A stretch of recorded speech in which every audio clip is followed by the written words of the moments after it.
Ràdio Vilablareix presenta La notícia positiva, de la mà de Rosa Anticó.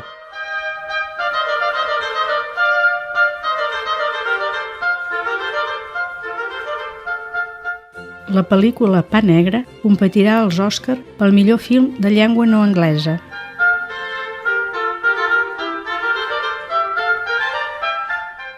Per primer cop, un film en català pot ser candidat a una estatueta de Hollywood. Mira, Andreu, jo ara ja no hi seré. Tot el que faig és per tu.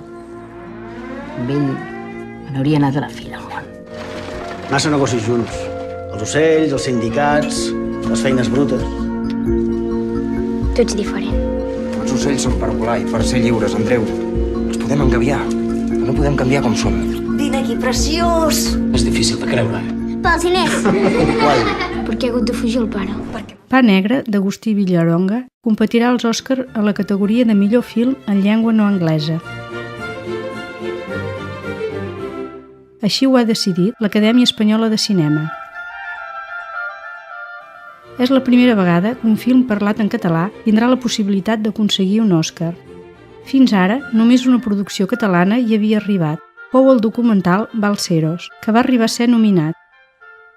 Pa Negre ha obtingut nombrosos guardons enguany. Va rebre 13 premis Gaudí i també va obtenir 9 premis Goya.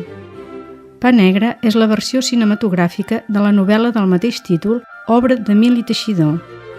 Ara, Villaronga també s'ha inspirat en unes altres obres de l'escriptor usonenc, com Sí, Trànsit, Gloria Swanson i Retrat d'un assassí d'ocells. Cada estat que ho vol, i després d'un procés intern, designa un film com a candidat als Òscar a la categoria de millor film de llengua no anglesa.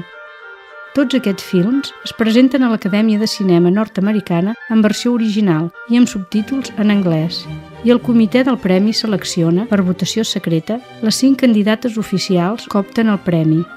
Una setmana abans de l'anunci oficial es fa pública una llista amb les 9 pel·lícules més ben posicionades en la votació.